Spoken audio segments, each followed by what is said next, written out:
Oh là les Banks, yo les frérots, j'espère que vous allez bien. Fouh, il y a des joueurs les gars, quand ils sont pas dans leur système de club, c'est très compliqué. C'est très compliqué. J'espère que vous allez bien les frérots, j'espère que vos proches se portent bien les gars. Moi oui, ça va, ça va, ça va.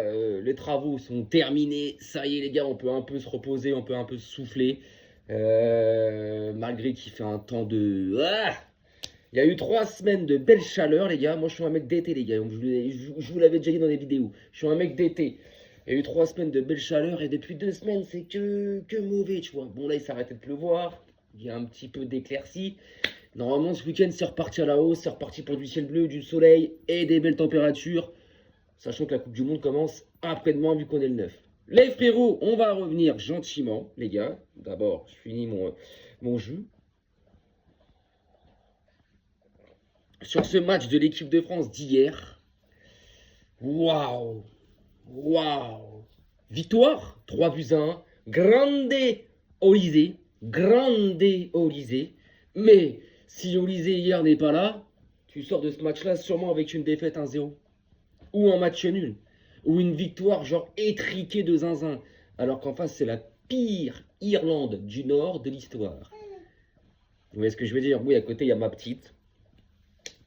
Elle est dans son petit parc, elle est posée, elle vient de manger, elle est bien, elle est bien. Donc voilà, la pire Irlande du Nord, et c'est Olysée qui te sort de ce traquenard. Moi, concrètement, les mecs, ça fait longtemps que je le dis, j'attends rien de cette équipe de France à la Coupe du Monde. Et surtout, j'attends de la voir face à une grosse équipe, une grosse nation. Parce que défensivement, les mecs, tu prends le but qu'on prend hier, là, Upamecano. Deux fois, dans la même action, il fait des erreurs. Quand l'autre, il semble dans l'axe, on a 3 joueurs. Maxence Lacroix, Théo Hernandez et l'autre, je sais plus trop c'est qui. L'Irlandais, il est tout seul. L'Irlandais, il est tout seul entre les 3 Français. Il n'y en a pas un à un moment donné qui se dit, bah tiens, on va couper la passe. Bah tiens, lui, on va le marquer à la culotte. Non. But. But. Compliqué parce que, après ce qui s'est passé contre la Côte d'Ivoire la semaine dernière, qui est largement une meilleure équipe que l'Irlande du Nord, moi, les mecs, concrètement, contre le Sénégal le 16 juin, donc dans 7 jours,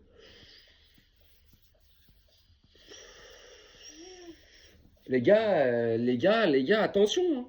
Attention, tu peux prendre bouillon, j'ai juré. Tu peux prendre bouillon, même problème, milieu de terrain, t'as pas de milieu. Pour moi, Tchouaméni et Rabiot, c'est le même combat. Ils sont similaires, je trouve. C'est pas des milieux constructeurs, ils vont avoir de belles transversales. Défensivement, ils vont avoir de l'impact. Mais en termes de construction, d'architecture, de faire tourner le jeu, il n'y a rien, frère. Ils ne savent pas, avec une passe, casser 1 ou 2 lignes. On n'a pas ce joueur-là en équipe de France. Si on l'a, Cherki, Deschamps, il l'a encore mis sur le banc. Donc on n'a pas ce constructeur au milieu de terrain. On l'a, c'est Cherki, mais Deschamps, je sais pas, il décide pas de le mettre. Donc qu'est-ce qui sera titulaire à la Coupe du Monde? J'en sais rien, les mecs. Devant, waouh. Alors là, devant les mecs, waouh. Doué, très bon match. J'ai trouvé que ça a été le seul avec Olysée. Olysée, c'est l'homme du match. On va même pas, je vais en parler, mais je vais même pas le mettre dans les débats de joueurs à qui il faut parler de leur prestation hier. Doué, très bon match. Doué, très bon match. Il s'est démené, il a provoqué, il a dribblé, il a tenté. Très bon match de Désiré Doué. Olysée, homme du match, wow, exceptionnel le mec. Il joue dans le bon tempo, il lâche la balle quand il faut. Il te fait des passes qui vont casser lui des lignes. Il va provoquer, dribbler quand il faut. Et les deux, Mbappé, Dembélé. Alors Mbappé, je suis pas choqué les mecs. Non, parce qu'il y en a, ils vont me dire, ouais, mais j'aime Dembélé parce que Mbappé joue neuf, alors qu'il est pas neuf, mais que Dembélé, t'as vu au PSG, il joue faux neuf. Hey, Dembélé n'est pas neuf, les mecs, arrêtez de réinventer l'histoire. Mbappé n'est pas un numéro 9, mais il le joue au Real de Madrid depuis 2 ans. Même depuis 3, 4, 1 an avant de venir au Real, il était déjà axial avec le PSG. Dembélé, c'est pas un faux neuf, c'est Enrique qui l'a remis là. Dembélé, de base, c'est un mec qui joue sur les côtés, les frères. Donc arrêtez de réinventer, arrêtez de vouloir sauver Dembélé. Alors qu'en fait, Dembélé, c'est l'homme d'un système. C'est l'homme d'un système. Celui de Luis Enrique au PSG. Tu le sors de ce système-là, Dembélé, c'est très compliqué. Pour être poli, c'est très compliqué, les mecs. Très compliqué. Hier, devant ma télé, j'étais là à dire c'est ça le ballon d'or. Quand il avait la balle, quand il avait la balle dans les pieds là, et qu'il y avait de l'espace devant lui, c'est Mbappé qui le cristallise, qui l'empêche d'aller provoquer, dribbler. Et... Pourtant, Olysée l'a fait, d'où il l'a fait. Pourquoi Dembélé, quand il avait le ballon dans les 30, 35 derniers mètres, voire 25 derniers mètres, et qu'il avait un peu d'espace devant lui, pourquoi il commence pas à courir, à provoquer, à dribbler, à percuter? Pourquoi il ne le fait pas, les mecs? C'est Mbappé qui... Non, c'est lui-même qui n'y arrive pas. En équipe de France, ça fait 10 ans qu'il y est, 10 ans qu'il est plus que moyen, les mecs. Qu'il est plus que moyen. Donc me dites pas, oui, mais il n'est pas à son poste, faut le faire jouer neuf. Ou faux neuf. Mais il y a Mbappé, mais les deux sont pas en poste. Mbappé n'est pas un neuf, mais ça fait plus de 3 ans qu'il joue neuf. Dembélé n'est pas un faux neuf, mais ça fait 1 an et demi, même 2 ans qu'il joue faux neuf au PSG. C'est des mecs de côté. Ce qui manque à cette équipe de France, moi je vais vous dire c'est quoi? C'est un vrai numéro 9. À la Olivier Giroud, à la David Trezeguet. Un numéro 9 qui joue en pivot, qui libère des espaces, qui joue dos au but, qui joue en pivot, en point d'appui, et qui libère des espaces pour ses gars sur le côté. Voilà ce qui manque au PSG, les mecs. Voilà ce qui manque au PSG. Vous prenez la configuration du Real quand ils ont Gonzalo Ramos, et bah c'est mieux que quand c'est Mbappé. Pourquoi? Parce que lui, il va être fort dos au but. Il va être bon en tant que point d'appui dans le pivot. Et vous avez vu sur le côté comment les Vinicius et les Rodrigo, ils offraient de meilleures prestations que quand c'était Mbappé. Ah ouais les mecs, ce qui manque à cette équipe de France, c'est ça, c'est un vrai numéro 9. C'est un vrai numéro 9 les mecs. Parce que Mbappé n'arrive pas à rester axial. Souvent tu vas le retrouver sur un côté, gauche ou droite, et dans l'axe, il n'y a personne. Quand Digne ou Koundé avait le ballon, Théo Hernandez pour centrer, il n'y avait personne. Alors que de base, c'était le numéro 9. Même si c'est pas ton point le plus fort, la tête, tu dois être là, mon gars. Tu dois être là. Il n'y avait personne. Et le problème, c'est qu'en équipe de France, on n'a pas de numéro 9. Ouais, t'as Mateta, t'as Thuram. Mais ça, Thuram, on l'a déjà essayé. Mais pourquoi pas l'essayer encore une fois? Ou avec Mateta, tu mets Mateta dans l'axe. Et sur les côtés, tu te mets un Doué Dembélé. Ou tu te mets un Dembélé Mbappé. Je sais pas. Mais il faut tenter. Et Deschamps, le problème, on le sait, c'est un mec qui n'ose pas, qui tente pas. C'est un mec qui est dans son système, qui est dans son système de jeu.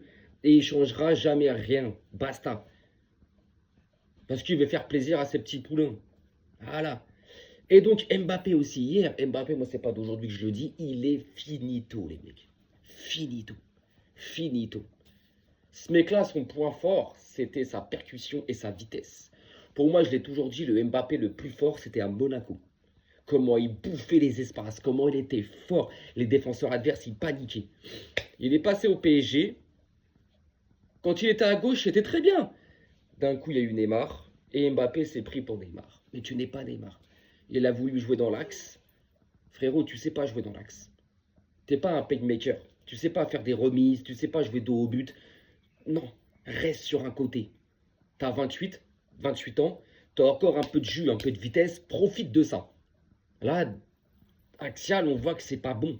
C'est pas bon, les mecs. C'est pas bon. Ça a commencé au PSG. Et là, au Real, c'est une calamité. On le voit très bien. Au Real, c'est une calamité. Et le pire, c'est que le plus souvent, il n'est même pas dans l'axe. Il est sur un côté. Il va gêner Rodrigo, Bellingham ou Vinicius. Et en équipe de France, c'est pareil. En équipe de France, c'est pareil. En équipe de France, les gars, c'est pareil. Donc ceux qui sont là à attendre une énorme Coupe du Monde de l'équipe de France, moi, j'ai plus peur. Et plus la crainte et l'inquiétude. On va peut-être me prendre pour un fou, les gars. Hein, mais c'est mon opinion, j'en ai le droit.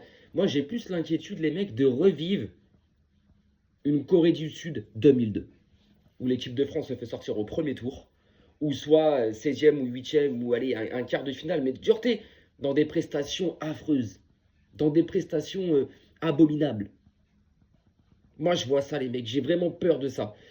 Il y en a, ils me disent, ouais, moi j'ai peur, moi j'ai des potes qui me disent, ouais, moi j'ai peur d'un Kinshasa, l'Afrique du Sud 2010.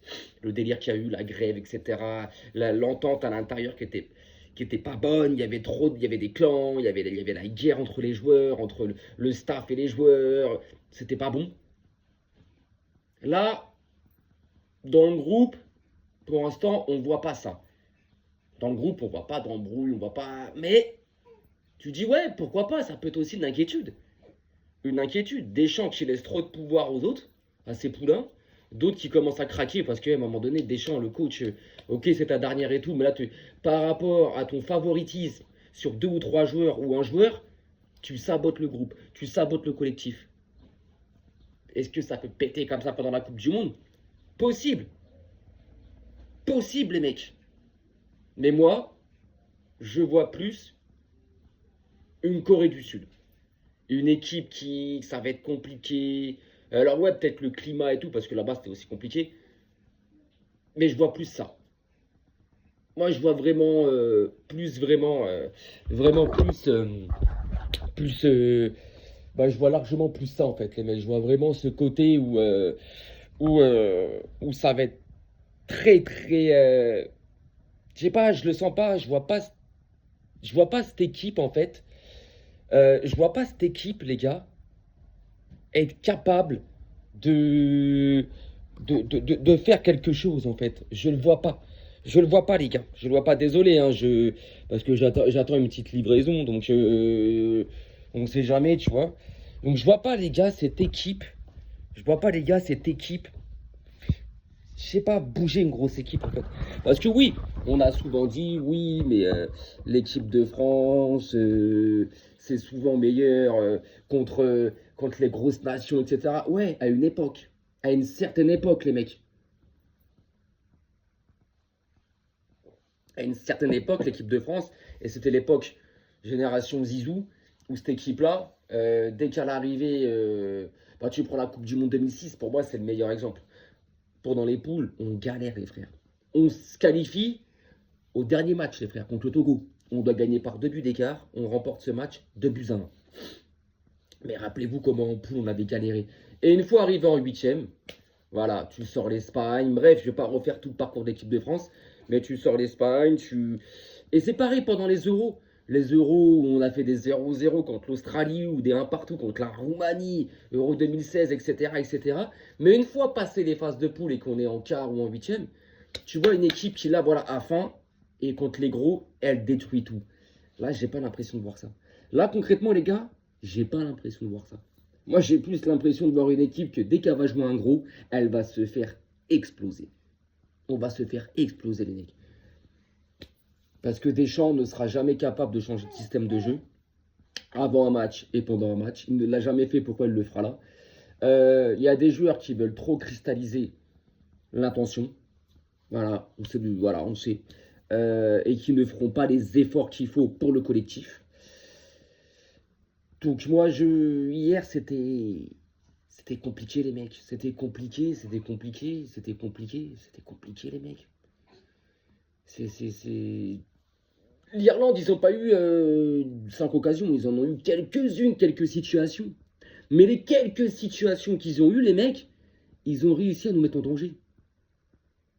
Mais imagine, contre l'Argentine, l'Espagne, le Portugal, l'Allemagne. Mais imagine, les gars, t'en prends 2-3 en mi-temps. T'en prends 2-3 dans une mi-temps, les gars. Et offensivement, on se marche dessus. Il n'y a rien. Donc voilà, c'est ce que je dis. Vous voyez, Dembélé, pour moi, c'est un mec d'un système. Le jour où le système de Luis Enrique ne fonctionnera plus, et ça, pour moi, c'est pour la plupart des joueurs du PSG, quand tu les vois en dehors du PSG, c'est compliqué, les gars. C'est compliqué. Tu les prends tous là individuellement, là. Prends-les dans leur équipe nationale. C'est pas les mêmes joueurs, les mecs. C'est pas les mêmes joueurs, les frères. Regardez Nuno Mendes au Portugal. C'est pas le même joueur. Hakimi, peut-être. Au Maroc, c'est peut-être l'un des seuls. Mais je suis désolé, les gars. Vitinha. Regardez Vitinha. C'est compliqué, les gars. C'est très compliqué, les gars. Donc voilà, les gars. Moi, je m'attends à rien. On verra bien. Et Dembélé, moi, je vous dis, c'est ça. Dembélé, les gars, c'est ça. Pour moi, Dembélé, c'est... Dembélé, pour moi, c'est ça. Pour moi, il est... Pour le système de Deschamps, Dembélé, pour moi, il est fait que pour le PSG, pour le système de Luis Enrique. Je suis désolé de bouger comme ça, les mecs. Hein, comme je vous ai dit, j'attends une petite livraison, donc forcément, c'est compliqué. Mais voilà, c'est Dembélé, les gars, il est fait pour moi que pour le système actuel du PSG de Luis Enrique. Tu le sors de ce système-là, c'est fini. Et même sa saison, les gars, faut arrêter. Sa saison, elle est calamiteuse. Quand tu vois qu'il a été élu meilleur joueur de Ligue 1 avec 10 matchs, 10 titularisations. Il a été titulaire 10 fois, les mecs. Et il a été élu, mais on ne me fera pas dire le contraire que Nasser et ses sbires parisiens contrôlent la LFP, hein, les mecs. Hein, parce que tu ne peux pas élire Dembélé meilleur joueur de championnat. Tu peux pas, faut arrêter, faut arrêter. Mais enfin bref. Et ce joueur-là, en équipe de France, il est très moyen, voire très mauvais depuis 10 ans. Depuis 10 ans, les mecs. Donc voilà, les frérots, place à la Coupe du Monde, parce que la Coupe du Monde commence dans 2 jours, donc jeudi, Afrique du Sud, Mexique. On reviendra, je ferai une vidéo demain ou peut-être ce soir, je sais pas, je vais voir, pour cette fameuse vidéo pronostic, les mecs. Voilà, on va s'amuser, ça sera une longue vidéo forcément. Et on va prendre tous les groupes, toutes les rencontres de groupes et donner nos statistiques et nos pronostics. Les frérots, prenez soin de vous, prenez soin de vos proches, passez une très belle journée, force à ceux qui bossent, courage à ceux qui sont à l'école, et puis voilà. Arrivederci les gars.